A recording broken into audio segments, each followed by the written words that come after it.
최근 새롭게 나온 이 소주 아시죠? MZ세대를 중심으로 SNS에 빠르게 퍼지며 이 소주를 사기 위해 오픈런까지 이어졌는데요. 하지만 이 소주가 전통주로 등록되면서 논란이 되었습니다.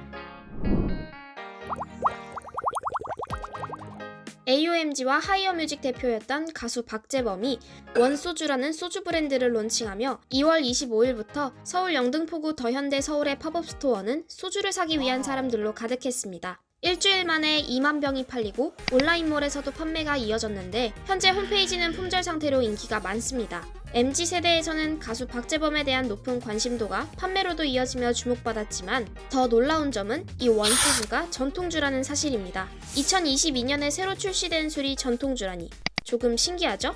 박재범의 원소주 등장 이전에도 이미 전통주의 인기가 올라오고 있었습니다. 새로운 술과 다양한 제품을 이용해보려는 소비 증가와 코로나19로 바깥보다 집에서 홈술, 혼술 트렌드가 강화되며 판매량이 증가한 것으로 보였는데요. 특히 25세에서 34세 여성 사이에서도 요즘 주류 트렌드로 인식되기도 했습니다. 한국농수산식품유통공사의 2021년 주류시장 트렌드 보고서에 따르면 이런 전통주 시장 규모는 2017년부터 2020년까지 400억에서 627억으로 증가 추세를 보이며 꾸준히 성장하였습니다.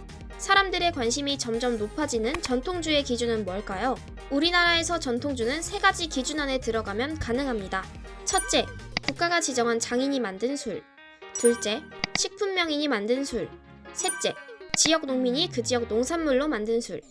바로 박재범의 원소주는 이 세 번째의 기준을 만족시킨 건데요. 제조원이 원스피리츠 주식회사, 농업회사 법인이자 국내산 쌀을 100%로 이용해 지역 특산주가 된 것이죠. 하지만 신제품 원소주가 전통주로 인정되는 반면에 오랜 역사를 가지고 전통적으로 주조를 해왔음에도 전통주로 인정받지 못하는 경우가 있어 전통주 기준에 대한 논란이 일었습니다.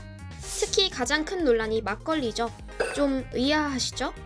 1962년부터 시작해 오랜 역사를 이어오고 있는 장수 생막걸리와 1992년 출시되어 94년 국내에서 처음 국산 신기술 인증을 획득하며 생쌀 발효법으로 특허까지 획득한 백세주도 전통주가 아닙니다. 둘 다 제조원의 문제인데요. 법인이 농민이 설립한 게 아니라서 전통주가 되지 못한 것이죠. 하지만 한국도 아니고 미국에서 만들어진 토끼 소주와 서양주로 알려진 애플사이다 등이 전통주에 해당하면서 전통주의 기준이 모호한 것이 아니냐는 의견이 일각에서 제시되고 있습니다. 전통주가 되면 50% 세금 감면뿐만 아니라 온라인 판매 가능이라는 혜택이 있어 판매 대상을 늘릴 수 있는 효과를 얻을 수 있는데요. 막걸리 등 전통주라 생각했던 술들은 법적으로 전통주가 아니라 이런 혜택을 받을 수도 없습니다. 전통이라는 단어는 어떤 집단, 공동체에서 지난 시대에서부터 전해져 내려오는 사상, 관습, 행동을 의미하죠. 하지만 법적으로 전통의 정의는 그 의미를 잘 포함시키고 있는지 의문입니다.